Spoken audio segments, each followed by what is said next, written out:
The Marlins are talking to JD Martinez. No formal offer has yet been made, but lines of communications are open with JD Martinez. However, at this point, reporting anyway, the Marlins plan to cycle guys into the DH role. They like that versatility. However, with the offense last year, the loss of Jorge Soler, and what we've seen thus far in spring, should the Marlins pivot and look to add JD Martinez and that extra thump to this lineup? This is Locked On Marlins. You are Locked On Marlins, your daily podcast on the Miami Marlins. Part of the Locked On Podcast Network, your team every day.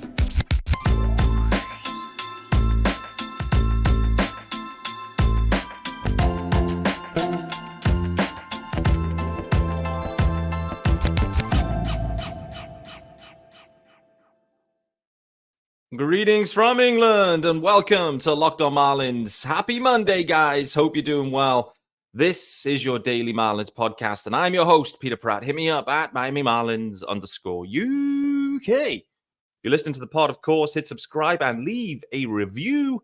Also, there is a YouTube channel. Make sure you hit subscribe over there on YouTube and join the comments for further discourse around this episode and every episode.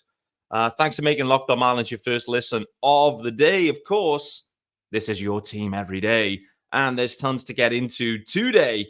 Craig Mish reporting on Friday that the Marlins and JD Martinez have been in conversations. We're going to dig into that. However, a big story that affects guys that are on the roster right now. Edward Cabrera exits the game yesterday, Sunday's game, one of the games yesterday. Edward Cabrera exits the game without throwing a pitch. By all accounts, it is linked to a shoulder issue. What does this mean for Edward Cabrera, for the Marlins in general, the rotation, and what could it mean for Ryan Weathers, AJ Puk, or even George Soriano? There's tons to get into, guys. This episode is sponsored by our good friends over at FanDuel.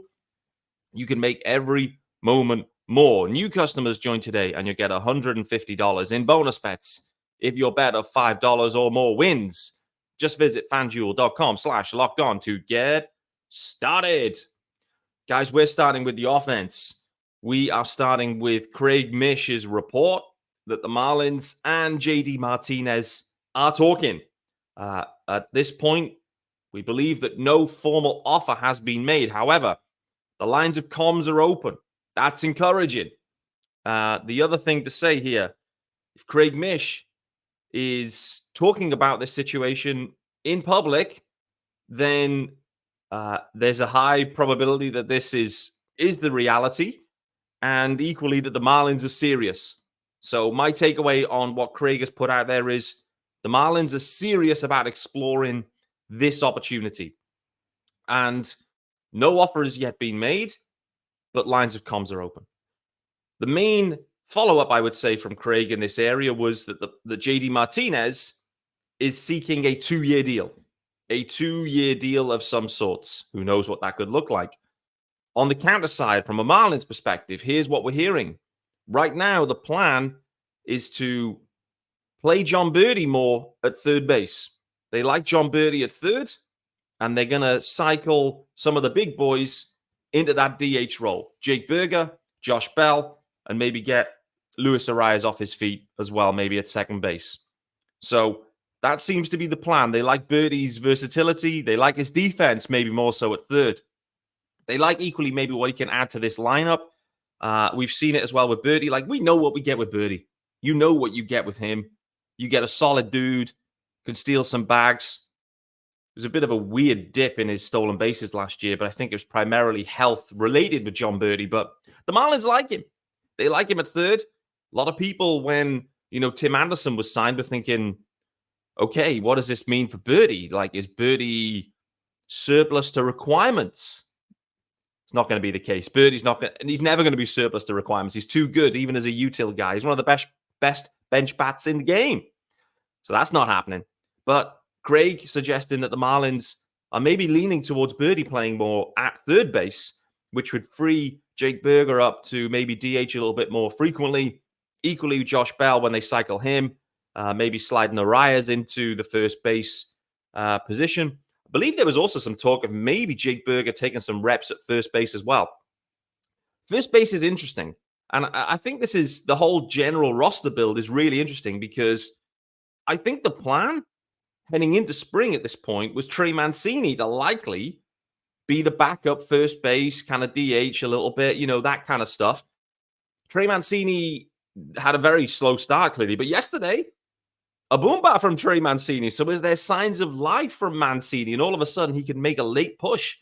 Felt like I did, maybe others. Did we write off Trey Mancini too soon? Maybe. He's got a long track record of success, a great story, a great dude, a lot of positives around Trey Mancini, but he has to show it. He has to show it. And the Marlins, the way they're building this roster, like there could be no passengers. There could be no passengers. And so, like Trey Mancini, he's got to earn it like everyone else, apart from Avisail Garcia. He doesn't have to earn it, unfortunately. So I think, this is a really interesting situation here for the Fish, the way this roster construction is happening. Birdie, they want him to play a bit more. They've signed Tim Anderson. He looks to be everyday shortstop. Birdie at third. Okay, then you kind of cycle Josh Bell in and around. Berger's going to first base. Like, everyone's taking reps everywhere, to be honest with you. So it's pretty interesting. And this is kind of the challenge for the Marlins, that if they sign JD Martinez cannot play anywhere else. And if you sign him, he has to play mostly every day, and that clogs up. I say clogs up, that's unfair. He uses the DH spot, and you use that predominantly with JD Martinez. If you want to cycle guys for a rest, like a Josh Bell, potentially, then the rest becomes more so the bench, potentially. And then you lose the Josh Bell stick out of your lineup.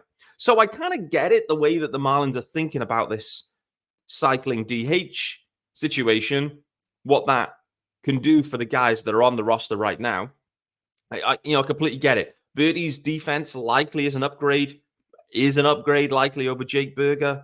Not to say that Jake Burger was disappointing there. And listen, Jake Burger's value, in my opinion, like long-term, like as the kind of stick profile that he has and the offensive profile, like he's got a ton of value over there. So this is really intriguing. And I understand the pushback in some ways from the Marlins about what their plan is and how they plan to use the DH spot. Let's talk about JD Martinez and why the Marlins need him. Because, oh boy, I went and had a look at... Oh, hold on. Let's go back to 2023. The Marlins made the postseason. It was an amazing season. It was a lot of fun, and I absolutely loved it. Postseason was tough. It was a tough end, but that's often how postseasons end. The offense didn't really do much in that postseason either, which is, again, another indicator here. So the offense generally was not good in 2023. It wasn't. It was, in terms of total run production, it was bottom in the NL. So although the Marlins ended up being the fifth best team out of 15, their run production was last. So the offense wasn't good in 23. All they've done thus far is lose Jorge Soler. They haven't managed to bring him back. They've lost a couple of other guys too. Garrett Hampson, stud from last year. Of course, Yuli Gurriel, stud. They've lost a couple of guys, but Jorge Soler clearly. They've added Tim Anderson. And then the narrative is, well, we've got Berger and Bell, plus we hope the other guys get better. That's the narrative. We then go into spring, and I get it, guys. Spring stats, they don't count. Spring doesn't count, etc. However, you have to be slightly concerned the fact that the Marlins were dead last in the NL in run production in 23. And then you look at the spring stats thus far, and you realize that Marlins are adrift, significantly adrift in terms of run production in spring thus far. Is that a concern? Is there a pattern emerging? I think there is a pattern emerging. And that's why the Marlins really, they need to prioritize using the DH spot for a run producer, not as a way to rest guys. If you want to rest someone, then put them on the bench. That's what the bench is there for. If you need to rest someone, put them on the bench. If someone's hurt and dinged, put them on the bench. That's what the bench is for. The DH spot is not a glorified bench. It isn't. You need a run producer there. All the other clubs, the best clubs, are absolutely leveraging that spot for maximum run production. Look at the Los Angeles Dodgers, the best example of that. They've gone and signed Shohei Ohtani, the DH galore there, the most expensive dude ever. Well, actually, by his salary, he's one of the cheapest dudes this year. But that's, that financial manipulation, we won't get into that. But that's what the Dodgers are doing. What do the Braves do? Again, another top club. They just plumb Marcell Ozuna in there and let him hit. And there's a lot that's been said about Marcell Ozuna. But one thing for sure with Ozuna, when he's in there and doesn't have distractions, the boy can hit. The boy can really hit. And that's the funny thing about the Bravos. They barely cycle anyone. It's their same dudes out there every day. And those guys are in a rhythm. Clearly the numbers speak for themselves. Like, I look to the Braves and think, instead of copying the Rays, let's copy the Braves. There's no reason why not. Guys, this episode is brought to you by our good friends, of course, over at FanDuel. And you can make every moment more. New customers join today and you get $150 in bonus bets if your first bet of $5 or more wins. Tons of action going on at FanDuel. And also, let's not forget as well, you can start getting, the over-unders fired up. You can get those MVP bets in, those Cy Young bets. I mean, Ryan Weather's making a serious push on the deep sleeper NL Cy Young at this point. More about Ryan Weathers later in this episode. But you can visit fanduel.com/lockedon to get yourself started. All right, guys, back here with me, Peter Pratt, on Monday, the 11th of March. We're hitting this Monday one early doors.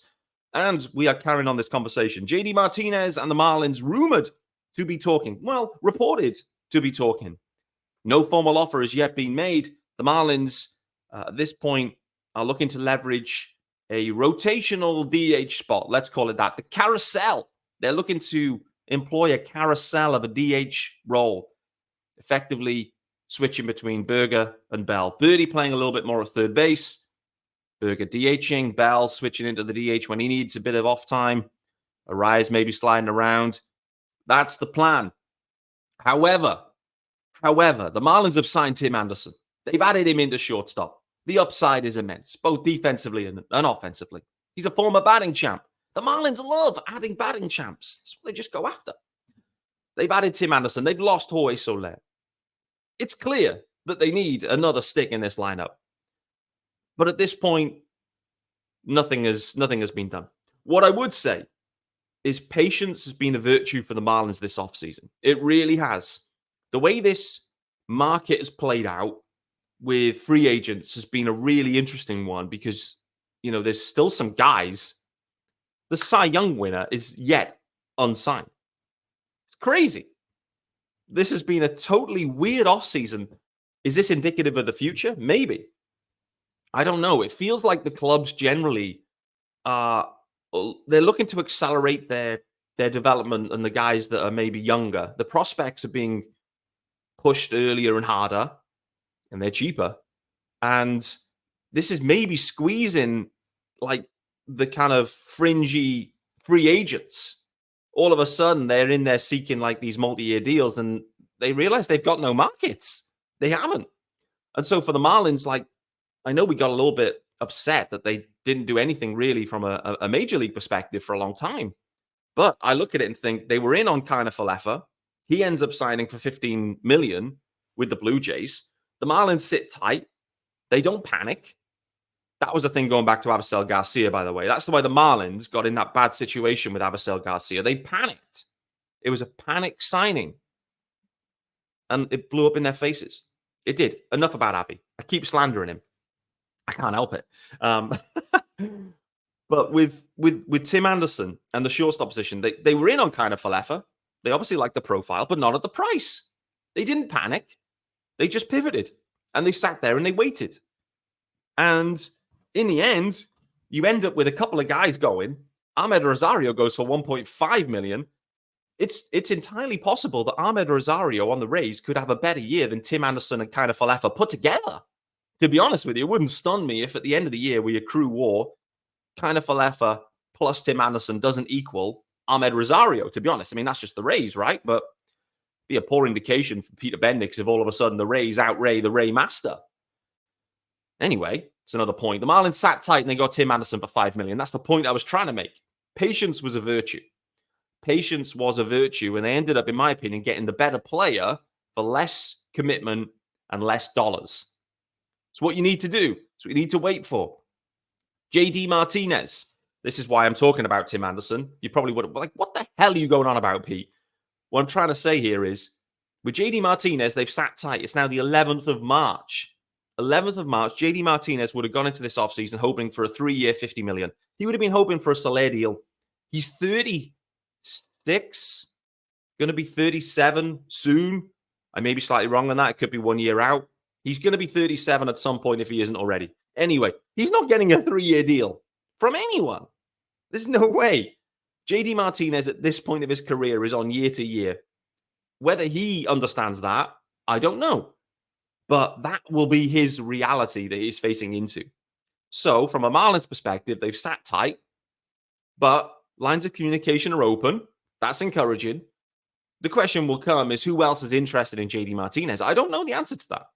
It's hard to track other clubs. I don't know, who is who has a vacancy that they can carry a 10 million plus DH, on their roster at this point.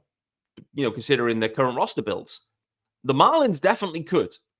So although they're talking about this DH cycling, the carousel DH, although they're talking about it, they could absolutely make it work with JD Martinez because they fundamentally made it work last year with Jorge Soler. I know Soler spent a little bit of time out in right field. So I get it. But overall, like, JD Martinez and the Marlins offensively is a really nice fit. I get it from, the current roster. Brian De La Cruz, for example, is spending plenty of time in the DH spot at this point. Brian De La Cruz is a terrible left fielder. He really is. And Brian De La Cruz DHing wouldn't be the worst thing. Jake Berger is an okay third baseman. I think he can absolutely play it there. So I'm not against that. To be honest with you, that'd be the candidate I'd be looking at, is thinking, let's get De La Cruz out of left field, to be honest. Let's put Berger out there or Nick Gordon out there, to be honest. And this is the funny thing. There's so much going on, and I get it from a Marlins perspective. But overall, my assessment here is the Marlins offense was terrible in 23. In spring, they're cut adrift already in terms of run production. They're slow out the gates. They need more runs. They need more runs. And one of the easy impact ways to help with that is to sign a proven dude that can slot in on a 1-year deal. And this is the key sticking point, on a 1-year deal for JD Martinez. To be honest with you, I thought it was inevitable a few weeks ago. The fit, like with Tim Anderson needed the Marlins and the Marlins needed Tim Anderson.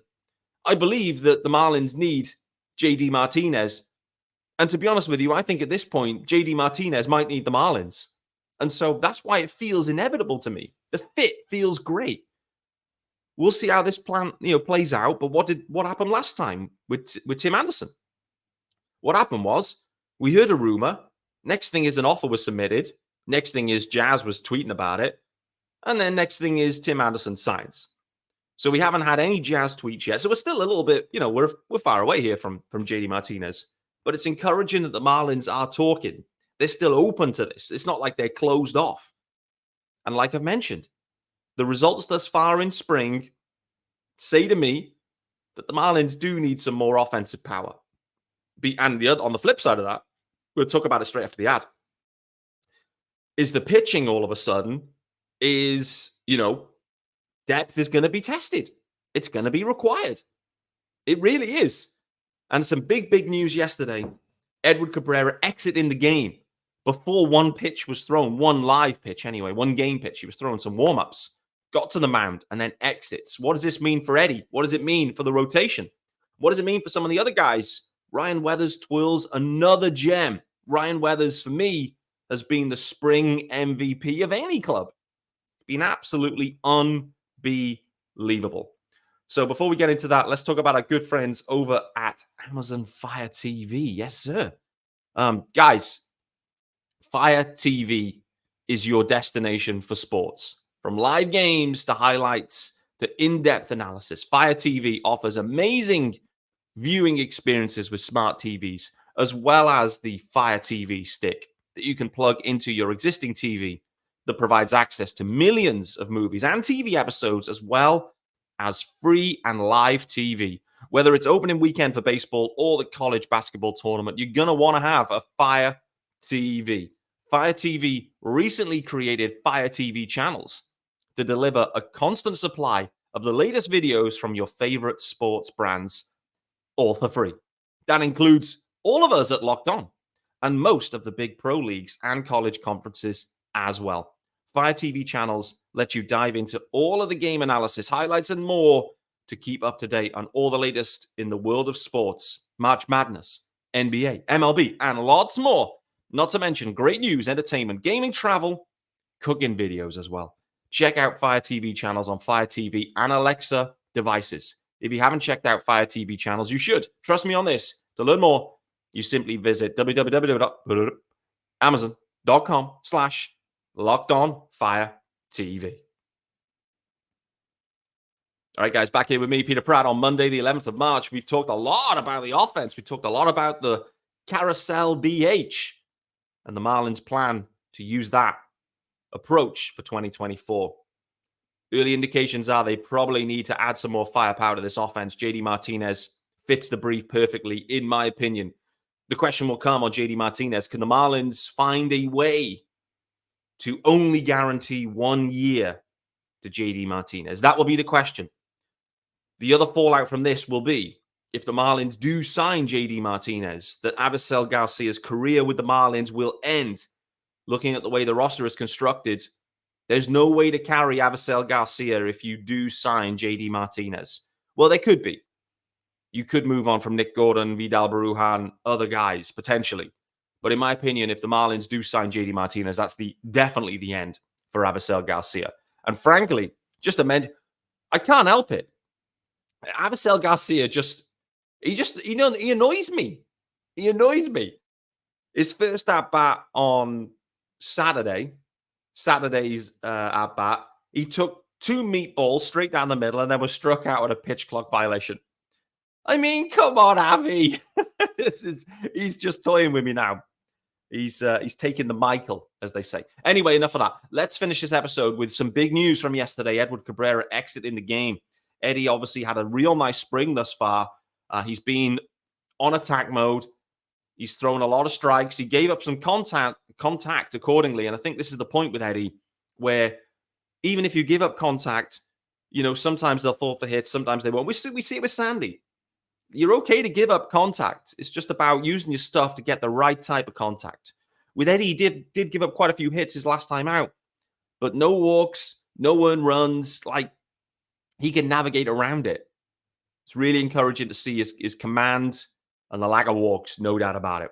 However, exiting the game, the Marlins then report it was precautionary. So that sounds encouraging.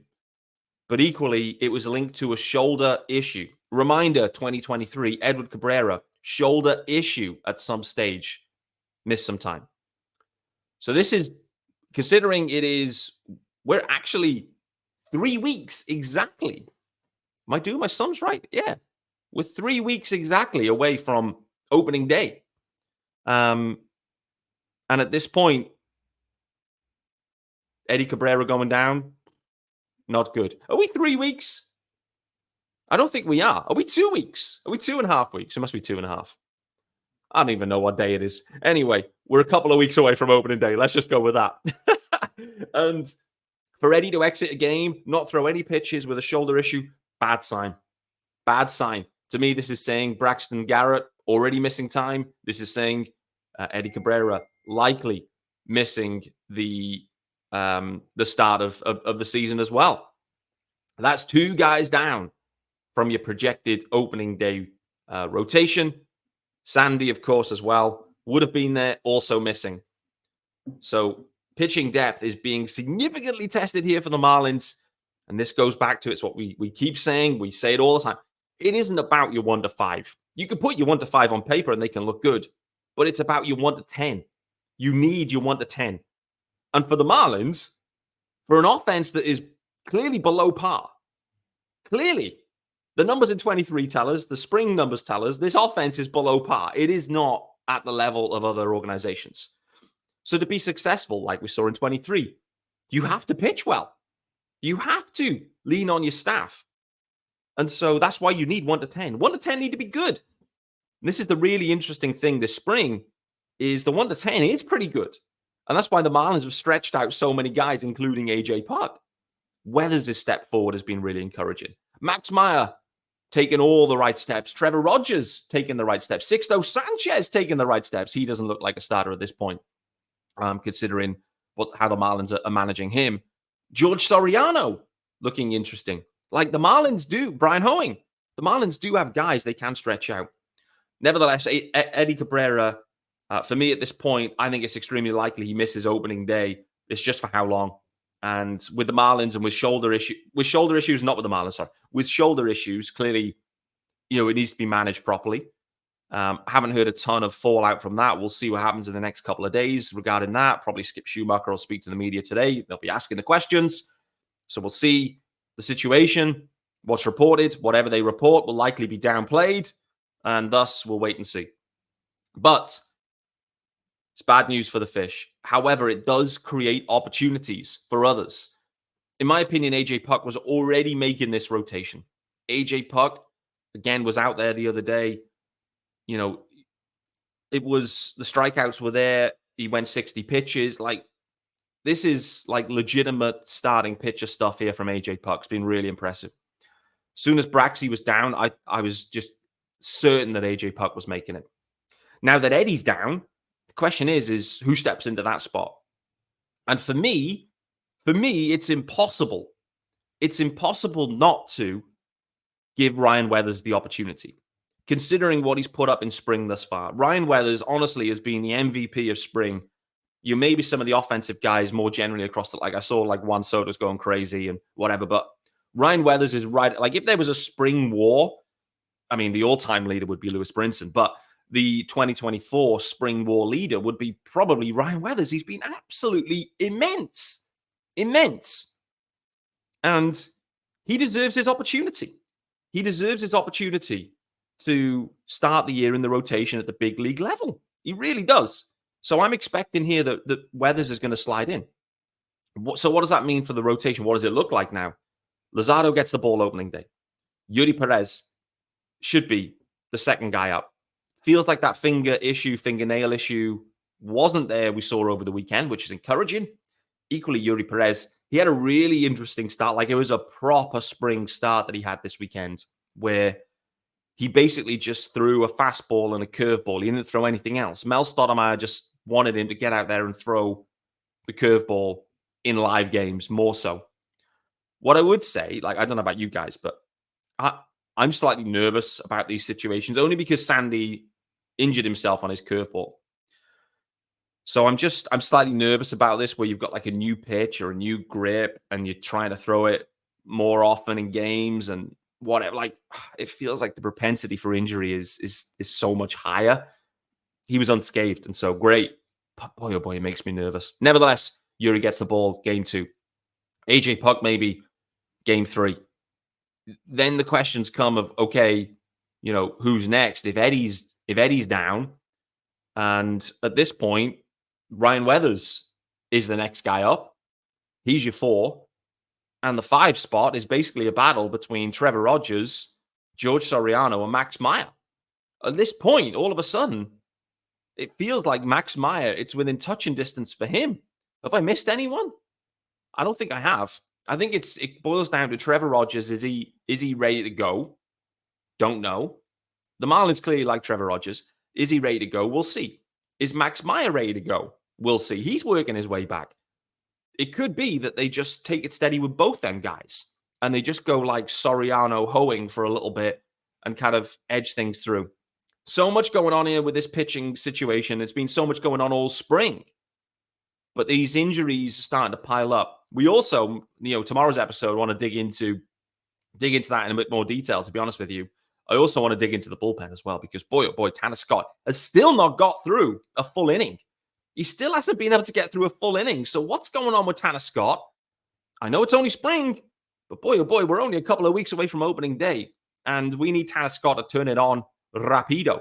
Nevertheless, thanks for making Locked On Marlins your first listen, guys, and joining me, Peter Pratt. JD Martinez, rumored to be in conversation with the Marlins, likely seeking a 2-year deal. We know the Marlins will be looking to limit that to a single year of commitment. At the moment, they plan to cycle the DH, but if JD Martinez signs, that will completely change that strategy. Big news on Sunday evening. Edward Cabrera exits the game. Shoulder issue. For me, that puts him at huge risk for opening day. Likely means he will miss opening day joining the roster there. He won't be starting opening day either way. But what does this mean for Ryan Weathers? I think Ryan Weathers is making this rotation. I think AJ Puk is in the rotation. The question is could Max Meyer also make this rotation? Look forward to seeing you tomorrow. Carry on this conversation then.